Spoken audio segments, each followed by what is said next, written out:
ನಾರಾಯಣಂ ದೇಹಂ ನಿರ್ದೋಷಮಪ್ಪಿತಮಪ್ಪಿಖಿಲೇಶವಾಕ್ಯೈಃ ಅಸ್ಯೋದ್ಭವಾದಿದಮಶೇಷವಿಶೇಷತೋಪಿ ವಂದ್ಯಂ ಸದಾ ಪ್ರಿಯತಮಂ ಮಮ ಸನ್ನಮಾಮಿ ಭ್ರಮಂ ಭಂಗರಹಿತಂ ಅಜಡಂ ವಿಮಲಂ ಸದಾ ಆನಂದತೀರ್ಥಮತುಳಂ ಭಜೆ ತಾಪತ್ರಯಾಪಹಂ ಪೃಥ್ವೀಮಂಡಲಮಧ್ಯಸ್ಥಾಃ ಪೂರ್ಣಬೋಧಮತಾನುಗಾಃ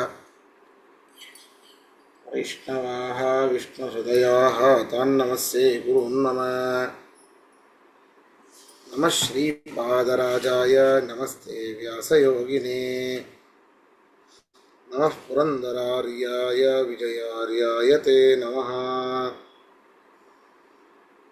ಜಲಜ್ಯೇಷ್ಠನಿಭಾಕಾರಂ ಜಗದೀಶಪದಾಶ್ರಯಂ ಜಗತೀತಲವಿಖ್ಯಾತಂ ಜಗನ್ನಾಥಗುರುಂ ಭಜೆ ತಪಸ್ವಾಧ್ಯಾಯ ಶುಶ್ರೂಷಾ ಕೃಷ್ಣಪೂಜಾರತಂ ಮುನಿಂ ವಿಶ್ವೇಶಂ ಇಷ್ಟತಂ ವಂದೇ ಪರಿವ್ರಾಟ್ ಚಕ್ರವರ್ತಿನಂ. ಶ್ರೀ ಗುರುಭ್ಯೋ ನಮಃ. ಹರಿ ಓಂ. ಹರಿಕಥಾಮೃತ ಸಾರ ಗುರುಗಳ ಕರುಣದಿಂದ ಪನಿತು ಪೇಳುವೆ.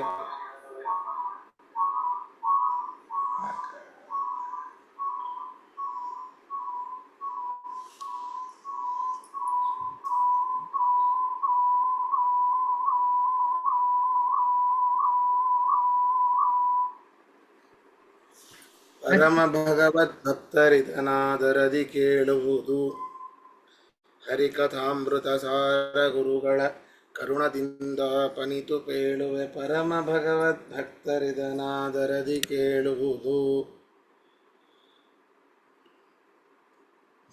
ಈಗ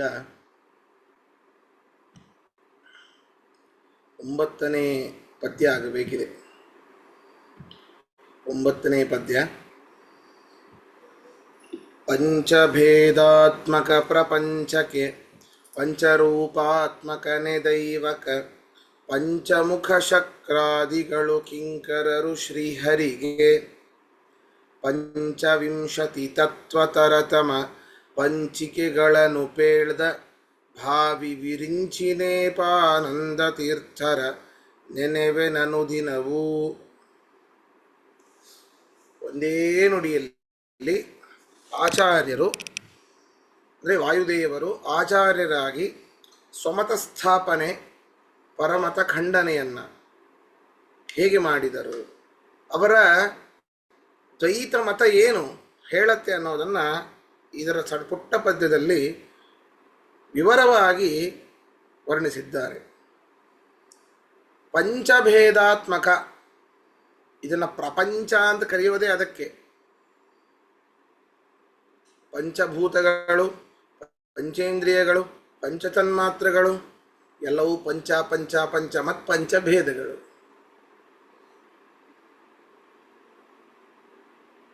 ಜೀವ ಜೀವರಿಗೆ ಭೇದ, ಜಡ ಜಡಕ್ಕೆ ಭೇದ, ಜೀವ ಜಡಕ್ಕೆ ಭೇದ, ಜಡ ಪರಮಾತ್ಮನಿಗೆ ಭೇದ, ಜೀವ ಪರಮಾತ್ಮನಿಗೆ ಭೇದ. ಇನ್ನೊಂದು ಭೇದ ಇದೆ ಅಂತಾನೆ. ಏನದು?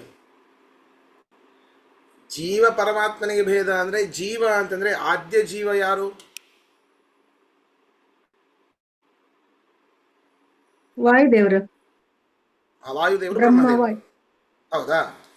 ಅಲ್ಲಿಯ ತನಕ. ಹಾಗಾದ್ರೆ ಜೀವ ಬ್ರಹ್ಮಭೇದ ಅಂತಂದ್ರೆ ಬ್ರಹ್ಮದೇವರಿಗೂ ಪರಮಾತ್ಮನಿಗೂ ಭೇದ ಇದೆ. ಹಾಗಾದ್ರೆ ಬ್ರಹ್ಮದೇವರಿಗಿಂತ ಮೇಲೆ ಬರುವವಳು ಲಕ್ಷ್ಮೀ ದೇವಿ. ಲಕ್ಷ್ಮೀ ದೇವಿಗೂ ಪರಮಾತ್ಮನಿಗೂ ಭೇದ ಇದೆ. ಆದರೆ ಅವರಷ್ಟು ಅನ್ಯೋನ್ಯವಾಗಿರುವುದರಿಂದ ಅದು ಭಾಸವಾಗುವುದಿಲ್ಲ.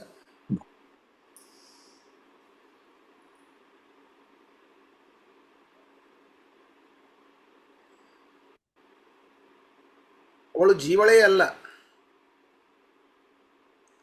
ಇದು ನಿಜವಾದ ಭೇದ. 5 ಭೇದ ಪ್ರಮುಖವಾದದ್ದು. ಅದರಿಂದ ಪಂಚಭೇದಾತ್ಮಕವಾದದ್ದು ಈ ಪ್ರಪಂಚ. ಎಷ್ಟು ಅದ್ಭುತ ನೋಡಿ. ಪ್ರಪಂಚ ಶಬ್ದ ನಿರುಕ್ತಿ ವಚನವಾದದ್ದು ಅಂತ. ಅನ್ವರ್ಥನಾಮ ಪ್ರಪಂಚ ಪಂಚಕಗಳಿಂದ ಕೂಡಿರುವಂಥದ್ದು. ಪ್ರಕರ್ಷೇಣ ಪಂಚಾಭ್ಯಾಂ ಯುಕ್ತ, 5ರಿಂದ ಕೂಡಿರುವಂಥದ್ದು ಇದು ಪ್ರಪಂಚ.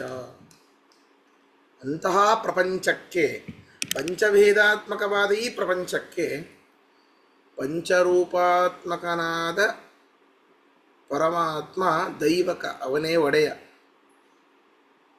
ಯಾರು ಪಂಚರೂಪಾತ್ಮಕವಾದವರು? ಅನಿರುದ್ಧ, ಪ್ರದ್ಯುಮ್ನ, ಸಂಕರ್ಷಣ, ವಾಸುದೇವ, ನಾರಾಯಣ, ಈ 5 ರೂಪಗಳು. ಅವನೇ ದೈವಕ. ದಿವುಕ್ರೀಡಾಯಾಮ್, ದೇವ ಅಂತಂದರೆ ದಿವುಕ್ರೀಡಾಯಂ ಅನ್ನೋ ಧಾತುವಿನಿಂದ ನಿಷ್ಪನ್ನವಾದ ಶಬ್ದ ಅದು. ಒಳಗಡೆ ಇದ್ದು ಸಂತೋಷ ಪಡ್ತಾನೆ. ದಿವ್ಯತಿ, ಒಳಗಡೆ ಇದ್ದು ನಿಯಮನೆ ಮಾಡಿ ನಮ್ಮನ್ನು ನಿಯಂತ್ರಿಸಿ ಅವನು ಆಟವಾಡ್ತಾನೆ, ಕ್ರೀಡೆಯನ್ನು ಮಾಡ್ತಾನೆ. ಅದರಿಂದ ದೇವ ಅಂತಂದರೆ ಅವನೇ. ಆದ್ದರಿಂದ ಪಂಚಭೇದಾತ್ಮಕ ಪ್ರಪಂಚಕ್ಕೆ ಪಂಚರೂಪಾತ್ಮಕನಾದ ಪ್ರದ್ಯುಮ್ನ, ಸಂಕರ್ಷಣ, ವಾಸುದೇವ, ಅನಿರುದ್ಧ, ನಾರಾಯಣ, ಅವನೇ ದೈವಕ. ಎಲ್ಲರೊಳಗೂ ಅವನು ಪ್ರೇರಣೆ ಮಾಡ್ತಾನೆ. ಅಂತಹ ದೈವಕನಿಗೆ, ದೈವಕ ಯಾರು? ಶ್ರೀಹರಿ. ಅವನಿಗೆ ಯಾರ್ಯಾರು ಸೇವಕರು ಅಂತಂದರೆ ಪಂಚಮುಖ ಶಕ್ರಾದಿಗಳು ಕಿಂಕರರು ಶ್ರೀಹರಿಗೆ. ಪಂಚಮುಖ,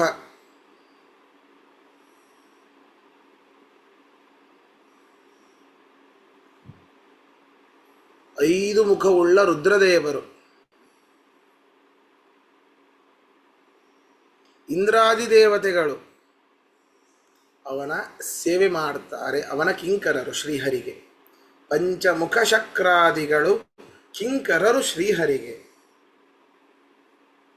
ಮತ್ತೇನು? ಪಂಚವಿಂಶತಿ ತತ್ವ. ಪಂಚವಿಂಶತಿ ತತ್ವ 25. ಪಂಚವಿಂಶತಿ, ವಿಂಶತಿ ಅಂದರೆ 20, ಪಂಚ ಅಂದರೆ 5, 25 ತತ್ವಗಳಿವೆ. ಯಾವುದ್ಯಾವುದು? ದಶೇಂದ್ರಿಯಗಳು 10, ದಶೇಂದ್ರಿಯಗಳಂತೆ ಹೇಳ್ತಾ ಇದ್ದೇವೆ, ಅವುಗಳು 10. ಪಂಚಭೂತ 15, ಪಂಚತನ್ಮಾತ್ರಗಳು 20, ಮನಸ್ಸು 21, ಮಹತ್ತತ್ವ 22, ಅವ್ಯಕ್ತ ತತ್ವ 23, ಅಹಂಕಾರ ತತ್ವ 24 ಆಯಿತು. ಕೊನೆಯದ್ದು ಉತ್ತಮ ತತ್ವ, ಅದು ಪರಮಾತ್ಮ ತತ್ವ. ಟೋಟಲಿ ಈ 25 ತತ್ವಗಳು. ಹೀಗೆ 25 ತತ್ವಗಳಲ್ಲಿ ತಾರತಮ್ಯ ಇದೆ.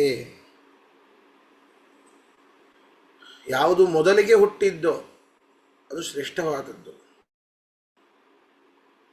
ಯಾವುದರಿಂದ ಹುಟ್ಟಿದ್ದೋ ಅದು ಕನಿಷ್ಠವಾದದ್ದು. ಈ ರೀತಿ ತಾರತಮ್ಯ ಇದೆ. ಈ ರೀತಿಯಾದ ಪಂಚಿಕೆಗಳನ್ನು ನೋಡ್ರಿ. ಪಂಚವಿಂಶತಿ ತತ್ವ ಗೊತ್ತಾಯ್ತು ಯಾವ್ದ್ಯಾವುದು ಅಂತ. ತಾರತಮ, ಅದರಲ್ಲಿ ಏರಿಳಿತಗಳು, ಭೇದವನ್ನು, ತಾರತಮ್ಯವನ್ನು. ಪಂಚವಿಂಶತಿ ತತ್ವ ತಾರತಮ ಪಂಚಿಕೆಗಳನ್ನು ಅಂತಂದರೆ ಈ ಪಂಚಸಹಿತವಾದ, ಈ ಭೇದದಿಂದ ಯುಕ್ತವಾಗಿರುವಂತಹ ಈ ಒಂದು ಜಗತ್ತು ಭೇದದಿಂದ ಕೂಡಿದೆ ಅಂತ ಹೇಳಿದ ಇದೆಲ್ಲ ವೇದಾದಿ ಶಾಸ್ತ್ರಸಮ್ಮತವಾದದ್ದು ಅಂತ ತಿಳಿಸಿಕೊಟ್ಟಿರುವಂತಹ ಪಂಚಕಿ ಅಂದರೆ 5ರಿಂದ ಕೂಡಿದ್ದು.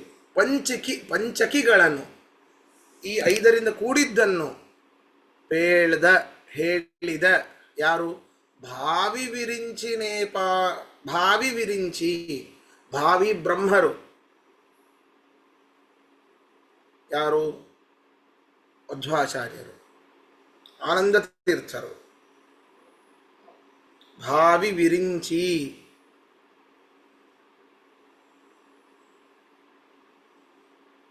ಅನುದಿನವೂ ನೆನೆವೆ. ಭಾವಿ ವಿರಿಂಚಿ ನೇಪಾನಂದ ತೀರ್ಥರ ಭಾವಿ ವಿರಿಂಚಿ ಎನಿಪ ಮುಂದಿನ ಬ್ರಹ್ಮ ಎಂದು ಕರೆಸಲ್ಪಡುವಂತಹ ಆನಂದ ತೀರ್ಥರನ್ನ ಅನುದಿನವೂ ನಾನು ಸ್ಮರಣೆ ಮಾಡ್ತೇನೆ, ನೆನೆವೆ. ಯಾಕೆ? ದಿವ್ಯ ಜ್ಞಾನವನ್ನು ಕೊಟ್ಟು ನಮ್ಮನ್ನು ರಕ್ಷಣೆ ಮಾಡಲಿ. ವಾಯುಸ್ತುತಿಯಲ್ಲೂ ಬರ್ತದೆ, ದೃಶ್ಯಂತೀಂ ಹೃದ್ರಹಂ ಮಾಂ ಧೃತಮನಿಲವಲಾ ದ್ರಾವಯಂತೀಂ ಅವಿದ್ಯಾಂ ನಿದ್ರಾಂ ವಿದ್ರಾವ್ಯ ಸದ್ಯೋ ವಚನ ಪಟುಮತ ಪಾದ್ಯ ವಿದ್ಯಾ ಸಮುದ್ರ.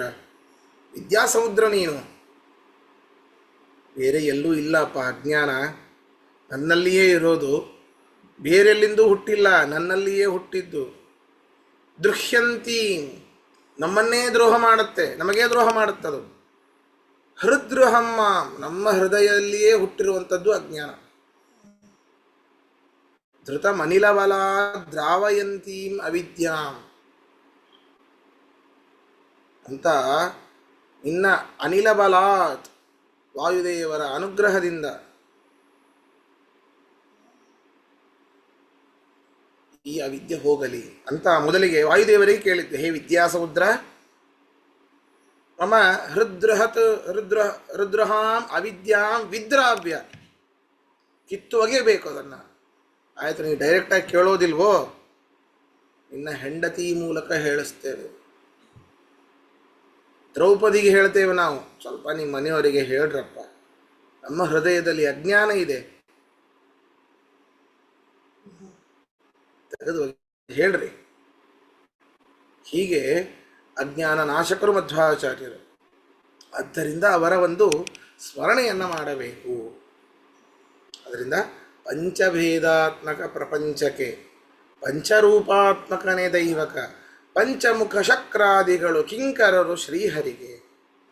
ಪಂಚವಿಂಶತಿ ತತ್ವತರತಮ ಪಂಚಿಕೆಗಳನ್ನು ಪೇಳ್ದ ಭಾವಿ ವಿರಿಂಚಿಯನಿಪ ಆನಂದ ತೀರ್ಥರ ನೆನೆವೆ ಅನುದಿನವು.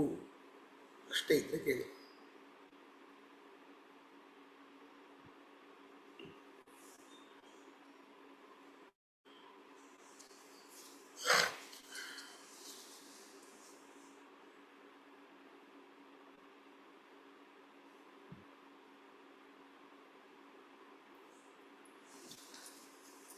ಪ್ರಶ್ನೆ ಇಲ್ವಾ? ಮುಂದೆ ಹೋಗೋಣ.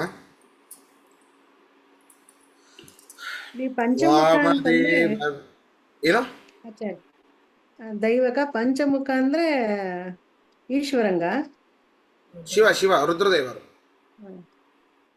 ಸರಿ.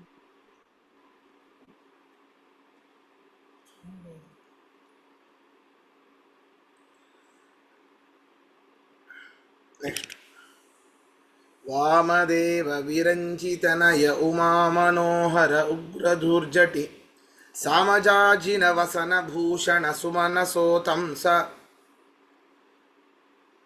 ಕಾಮಹರ ಕೈಲಾಸ ಮಂದಿರ ಸೋಮಸೂರ್ಯಾನಲ ವಿಲೋಚನ ಕಾಮಿತಪ್ರದ ಕರುಣಿಸೆ ಮಗೆ ಸದಾ ಸುಮಂಗಳವ.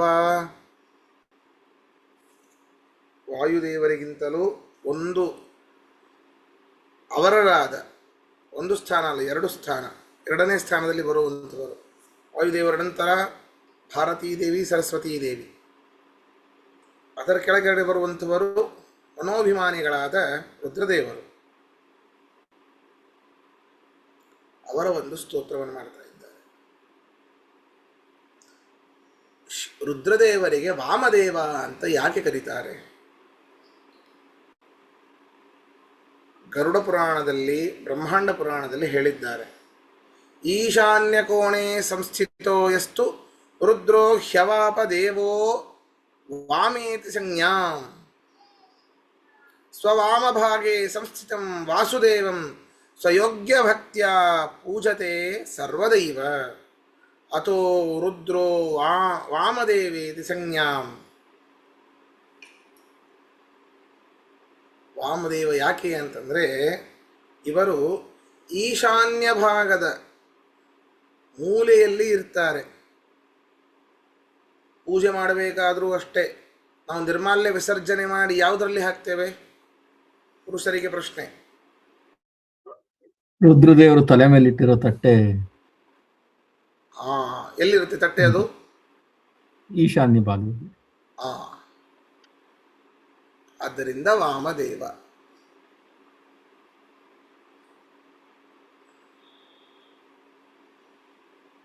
ಈಶಾನ್ಯ ಭಾಗ ಅಂದರೆ ರುದ್ರದೇವರ ವಾಮಭಾಗದಲ್ಲಿ ಪರಮಾತ್ಮ ಇರ್ತಾನೆ. ವಾಮ ಅಂತಂದ್ರೆ ಎಡ ಅಂತರ್ಥ, ದಕ್ಷಿಣ ಅಂದ್ರೆ ಬಲ ಅಂತರ್ಥ. ರುದ್ರದೇವರ ವಾಮಭಾಗದಲ್ಲಿ ಎಡಭಾಗದಲ್ಲಿ ಪರಮಾತ್ಮ ಇರ್ತಾನೆ. ಆ ವಾಸುದೇವಕನ ನಾಮಕನಾದ ಪರಮಾತ್ಮನನ್ನ ಯೋಗಾನುಸಾರವಾಗಿ ಭಕ್ತಿಯಿಂದ ಸದಾ ಪೂಜೆ ಮಾಡ್ತಾ ಇರ್ತಾರೆ ರುದ್ರದೇವರು. ಸದಾ ರಜದ ಪಾತ್ರೆಯನ್ನು ಹಿಡಿದುಕೊಂಡು ಕಾಯ್ತಾ ಇರ್ತಾರೆ ಪರಮಾತ್ಮ ನಿರ್ಮಾಲ್ಯ ಯಾವಾಗ ಬರುತ್ತೆ ಅಂತ. ಆದ್ದರಿಂದ ವಾಮದೇವ. ಮತ್ತೇನವರು? ವಿರಿಂಚಿತನಯ, ಬ್ರಹ್ಮನ ಮಗ, ಚತುರ್ಮುಖ ಬ್ರಹ್ಮದೇವರ ಮಗ. ಯಾಕೆ? ಚತುರ್ಮುಖ ಬ್ರಹ್ಮದೇವರು ಸಿಟ್ಟು ಬಂದಾಗ ಹುಬ್ಬಿನ ಮಧ್ಯದಿಂದ ಹುಟ್ಟಿರುವಂಥವರು ಅವರು. ವಿರಿಂಚಿತನಯ. ಉಮಾ ಮನೋಹರ, ಪಾರ್ವತೀ ದೇವಿಯ ಮನಸ್ಸನ್ನ ಸಂತೋಷಪಡಿಸುವಂಥವರು ಉಮಾ ಮನೋಹರ. ಉಗ್ರಧುರ್ಜಟಿ. ಅದ್ಭುತ ಇದು. ಉಗ್ರಧುರ್ಜಟಿ. ಜಗತ್ ಸಂಹಾರವನ್ನ ಮಾಡಬೇಕಾದ್ರೆ ಕ್ರೂರವಾದ ಆ ಕಾರ್ಯವುಳ್ಳವರು ಅವರು. ಉಗ್ರವಾದ ಸ್ವರೂಪ ಜಗತ್ ಸಂಹಾರ. ಆ ಜಗತ್ ಸಂಹಾರ ಒಂದು ಕ್ರಿಯೆ, ಸಂಹಾರಕ ಕ್ರಿಯೆಯನ್ನ ರುದ್ರದೇವರಿಗೆ, ಲಯ ಕ್ರಿಯೆಯನ್ನು ರುದ್ರದೇವರಿಗೆ ಕೊಟ್ಟಿದ್ದಾನೆ ಪರಮಾತ್ಮ. ಅವರಲ್ಲಿ ನಿಂತು ಪರಮಾತ್ಮನೇ ಮಾಡೋದು. ಆದರೆ ವಿಶೇಷ ರುದ್ರ ಮುಖೇನ ಮಾಡಿಸ್ತಾನೆ. ಸೃಷ್ಟಿಯನ್ನ ಬ್ರಹ್ಮದೇವರ ಮುಖೇನ ಮಾಡಿಸ್ತಾನೆ, ಸ್ಥಿತಿಯನ್ನ ಅವನೇ ಮಾಡ್ತಾನೆ.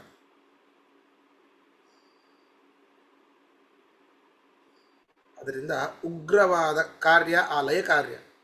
ಧುರ್ಜಟ, ಧೂಮ್ರವಾದ ಅಂದರೆ ಬೂದು ಬಣ್ಣ ಇರುವಂತಹ ಒಂದು ಜಟೆ ಉಳ್ಳವರು ಅವರು.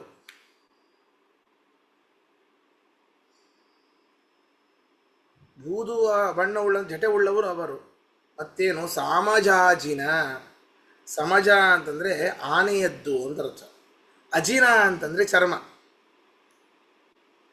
ಆನೆಯ ಚರ್ಮವನ್ನೇ ಅವರಿಗೆ ವಸನ, ವಸನಭೂಷಣ. ವಸನ ಅಂದ್ರೆ ಬಟ್ಟೆ.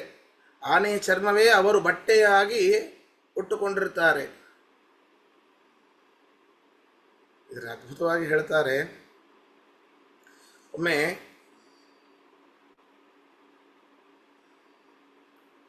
ರುದ್ರದೇವರು ಕೃಷ್ಣನನ್ನು ನೋಡಲಿಕ್ಕೆ ಬಂದ್ರಂತೆ.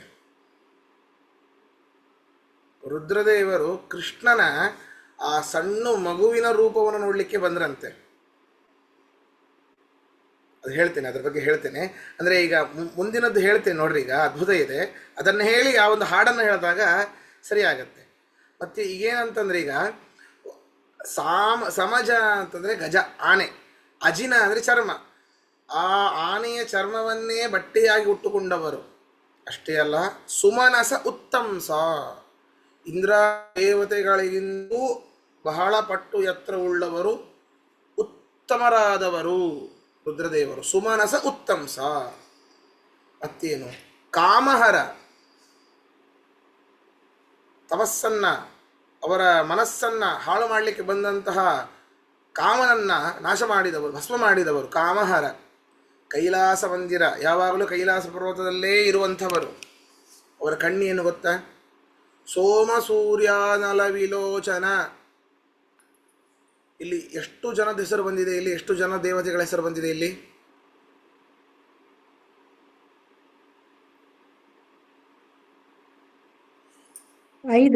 ಮೂರು ಜನ. ಶಬಾಷ್. ಮೂರು ಜನ. ಸೋಮ, ಸೂರ್ಯ, ಅನಲ. ಇಷ್ಟೇ ಸೋಮ ಸೂರ್ಯ ನಲ ಅನ್ನೋದ್ರಲ್ಲಿ ಎಷ್ಟು ಜನ ದೇವತೆಗಳ ಹೆಸರು ಬಂದಿದೆ ಅಂತ. ಅದು ಮೂರು. ಹೌದಾ? ಸೋಮ ಚಂದ್ರ, ಅವನಿಗೆ ಮುಕ್ಕಣ್ಣ, ಶಿವನ ಮುಕ್ಕಣ್ಣಲ್ಲ. ಅವನ ಎಡನೇತ್ರ ಚಂದ್ರನ ಹಾಗೆ ಶಾಂತವಾಗಿದೆ ಅಂತೆ. ರುದ್ರದೇವರ ಬಲನೇತ್ರ ಸೂರ್ಯನ ಹಾಗೆ ಪ್ರಖರವಾಗಿ ಇದೆ ಅಂತೆ, ಉಗ್ರವಾಗಿ ಇದೆ. ಅವನ ನೆತ್ತೆಯ ಮೇಲಿನ ಅಂದರೆ ಹಣೆಯ ಮೇಲಿನ ಕಣ್ಣು ಬೆಂಕಿಯ ಹಾಗೆ ಶಕ್ತಿ ಉಳ್ಳದ್ದಿದೆ. ಆದ್ರಿಂದ ಸೋಮ ಸೂರ್ಯ ಅನಲ ವಿಲೋಚನ. ಇಂಥವನೇ ನೀನು ಕಾಮಿತಪ್ರದ ಕರುಣಿಸೆಮಗೆ. ನಮಗೆ ಬೇಡದ ಇಷ್ಟವಾದ ನಮ್ಮ ಯೋಗ್ಯತೆಗೆ ಅಥವಾ ನಮಗೆ ಏನು ಬೇಕು ಅನ್ನೋದು ಗೊತ್ತಿಲ್ಲ, ನಮಗೆ ಯಾವುದು ಸರಿಯೋ ಅದನ್ನೇ ಮನಸ್ಸಿನಲ್ಲಿ ನಿಂತು ಪರಮಾತ್ಮನ ಹತ್ತಿರ ಕೇಳುವ ಹಾಗೆ ಮಾಡು. ಮನೋಭಿಮಾನಿ ನೀನು, ಪರಮಾತ್ಮನ ಹತ್ತಿರ ಕೇಳುವ ಹಾಗೆ ಮಾಡು. ಎಷ್ಟಿದೆಯೋ ಅಷ್ಟು ಮಾತ್ರ ಕೊಡು, ನನ್ನ ಯೋಗ್ಯತೆ ಎಷ್ಟಿದೆಯೋ ಅಷ್ಟು ಮಾತ್ರ ಕೊಡು. ಕಾಮಿತಪ್ರದ ಕರುಣಿಸೆಮಗೆ ಸದಾ ಸುಮಂಗಳವ. ಈ ಭೇದಜ್ಞಾನ ರೂಪವಾದ ಪಂಚಭೇದವುಳ್ಳಂತಹ ಆ ಸರಿಯಾದ ಜ್ಞಾನವನ್ನು ಕೊಟ್ಟು ನಮ್ಮನ್ನು ಕರುಣಿಸು ಅಂತ ಹೇಳ್ತಾ ಇದ್ದಾರೆ. ಈಗ ನೋಡ್ರಿ, ಅಂದರೆ ಅವರ ಒಂದು ರೂಪ ಎಷ್ಟು ಘೋರವಾದ ರೂಪ ಅಂತ.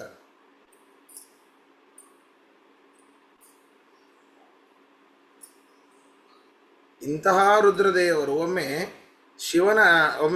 ಕೃಷ್ಣ ಪರಮಾತ್ಮನ ಬಾಲ್ಯಾವಸ್ಥೆಯ ಒಂದು ನೋಡಬೇಕು ಅಂತ ಬಹಳ ಆಸೆ ಆಯ್ತಂತೆ. ಮೇಲಿಂದ ನೋಡಿ ನೋಡಿ ಸಾಕಾಯಿತು, ಹತ್ತಿರ ಬಂದು ಮುದ್ದಾಡಬೇಕು ಅಂತ ಅನಿಸ್ತಂತವರಿಗೆ. ಅದಕ್ಕೆ ಒಮ್ಮೆ ಗೋಕುಲಕ್ಕೆ ಬಂದ್ರಂತವರು ನೋಡ್ಲಿಕ್ಕೆ.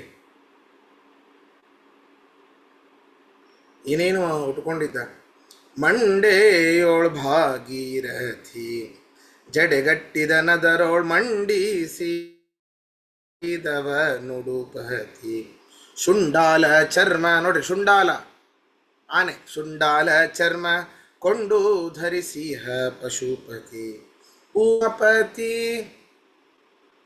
ರುಂಡಮಾಲೆಯ ಕೊರಳೊಳ್ಳು ಧರಿಸಿ ಹಿಂಡು ಭೂತಗಳ ಪರಿ ಕುಣಿಸಿ ದಂಡಶೂಲ ರುದ್ರಾಕ್ಷಿಯ ಧರಿಸಿ ಢಿಂ ಢಿಂ ಢಿಂ ಢಿಂ ಢಮರುಗ ಧ್ವನಿಸುತ್ತ ತಾನೇ ಗೋಕುಲಕ್ಕೆ ಬಂದ.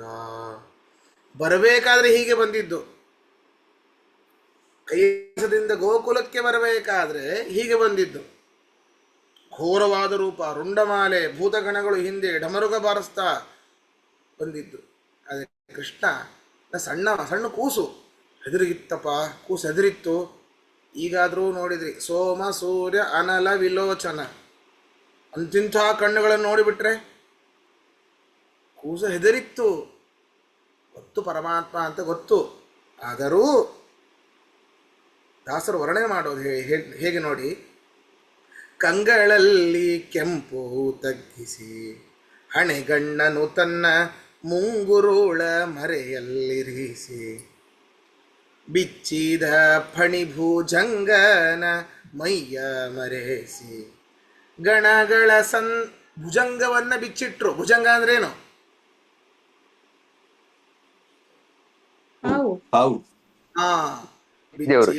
ಫಣಿಭುಜಂಗನ ಮೈಯ ಮರೆಸಿ ಗಣಗಳ ಸಂತೈಸಿ ಅಂಗ ಅಂಗದೊಳ ಸಂಭ್ರಮ ಸ್ಫುರಿಸಿ ಮಂಗಳ ಮಹಿಮನ ಮನದಲ್ಲಿರಿಸಿ ಅಂಗಜಹರ ಗಂಗಾಧರ ತವ ಕದಿರಂಗನ ಮುಖ ಪಂಕಜವನು ನೋಡಲು ತಾನೇ ಗೋಕುಲಕ್ಕೆ ಬಂದ. ಶಿವ ಭವ ಭಯಹರ ತಾನೇ ಗೋಕುಲಕ್ಕೆ ಬಂದ. ಯಾರವನು? ಆನೆ ಮೊಗದವನಯ್ಯ ಪಾರ್ವತಿ ಪ್ರಾಣ ನಾಟ್ಯ ಪ್ರವೀಣ ಭಕುತ ದೀನ ಪಾವನ ಜಾಹ್ನವಿಧರಹರ ಕಾಣಲು ವೇಣು ವಿನೋದ ಪ್ರವೀಣನ ತಾನೇ ಗೋಕುಲಕ್ಕೆ ಬಂದ. ಇಂಥವನು ಬಂದ. ಎಷ್ಟು ಅದ್ಭುತ ದಾಸರು.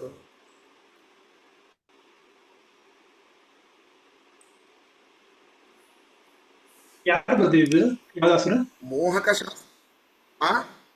ಕೆಂಭಾವಿ ಭೀಮದಾಸರು. ಕೆಂಭಾವಿ ಭೀಮದಾಸರು ಲಾಸ್ಟಿಗೆ ನೋಡಿ, ಕೆಂಭಾವಿ ಭೀಮ ನೊಡೆಯನ ಕಾಣಲು ಜಗದಂಬಾರಮಣ ಪಾವನ ಕೈಲಾಸ ಮಂದಿರ ದಿಂಭೂಮಿ ಕಿಳಿತು ಕುಂತನ ಮಾಡುತ ನಮನ ಶಂಭೋ ಶಂಕರ ಗಿರಿಜಾರಮಣ ನಂಬಿದ ಭಕುತರ ಭವ ಭಯಹರಣ ಲಂಬೋದರ ಪಿತ ಮೃತ್ಯುಂಜಯ ಹರ ಅಂಬಾಹೃತ ಸುತ ನತ್ರಯದಿಂದಲಿ. ಅಂಬಾಹೃತ ಅಂಬೆಯೂ ಬಂದಿದ್ದಾಳೆ, ಪಾರ್ವತಿ ಸುತನತ್ರಯರು ಇಬ್ಬರು, ಷಣ್ಮುಖ ಗಣಪ ಇಬ್ಬರೂ ಬಂದಿದ್ದಾರೆ. ಆ ಮೂರರ ಒಟ್ಟಿಗೆ ಸಹಿತನಾಗಿ ಭೂತಗಣಗಳೆಲ್ಲ ಹಿಂದಕ್ಕೆ ಸರಿಸಿ ತಾನು ಮನುಷ್ಯ ವೇಷಧಾರಿಯಾಗಿ ಬಂದಿದ್ದಾನೆ. ಸುತನತ್ರಯದಿಂದಲೇ ತಾನೇ ಗೋಕುಲಕ್ಕೆ ಬಂದ.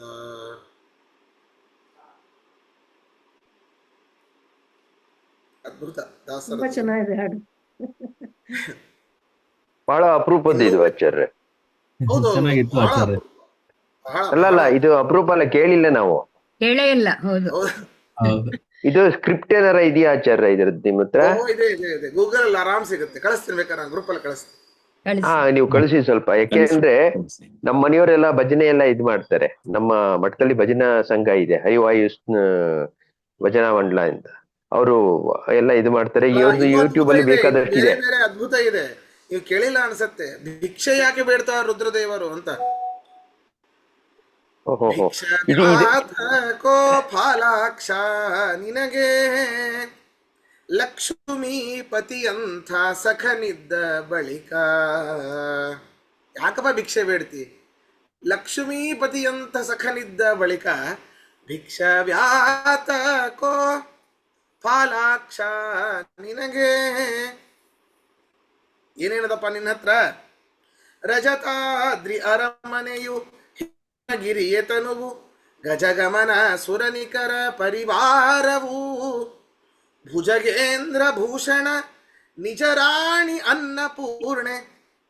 ಆಕಿನೇ ಅನ್ನಪೂರ್ಣೆ ನಿನ್ನ ಹೆಂಡತಿ, ಭುಜಗೇಂದ್ರನೇ ನಿನಗೆ ಭೂಷಣ. ಗಜಮುಖನು ಕುಮಾರರು ಗಂಡು ಮಕ್ಕಳು ಇರಲು. ಇಬ್ಬಿಬ್ರು ಗಂಡು ಮಕ್ಕಳನ್ನು ಹೆತ್ತಿ ರಿಟೈರ್ಡ್ ಆಗಿ ಆರಾಮ್ ಮನೆಯಾಗಿರಬಾರ್ದ? ಭಿಕ್ಷೆ ಯಾಕೆ ಬೇಡ್ತಪ್ಪ? ಸರಿ ಸರಿ. ಬಹಳ ಇದು ಅವ್ರದ್ದೇನ ಬಹಳ ರಚನೆ? ಅಪರೂಪ ಆಚಾರ್ಯ. ಇದನ್ನ ಇದು ಕಳಿಸಿದ್ರೆ ಬೇರೆ, ಇದು ಬೇರೆ. ಹ್ಮ್. ಆಮೇಲೆ ಇದು ನೋಡ್ರಿ ಹೇಗ್ ಬೈತಾರೆ, ನೋಡ್ರಿ ಹೇಗ್ ಬೈತಾರೆ ನೋಡ್ರಿ. ಹಾ, ಬೇಡುವುದು ಬಿಟ್ಟು ನಿನ್ ಎತ್ತು ಯಮನಿಗೆ ಕೊಟ್ಟು. ಬೇಡುವುದು ಬಿಟ್ಟು ನಿನ್ ಎತ್ತು ಯಮನಿಗೆ ಕೊಟ್ಟು ಮಾಡಬಾರದೆ ಮುಯ್ಯ ಅವನ ಕೋಣ.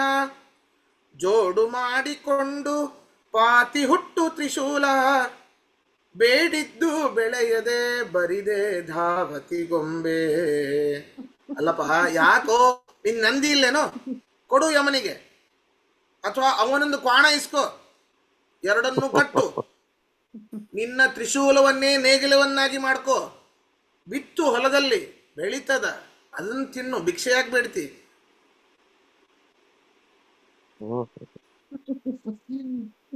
ಬಹಳ ಚೆನ್ನಾಗಿದೆ.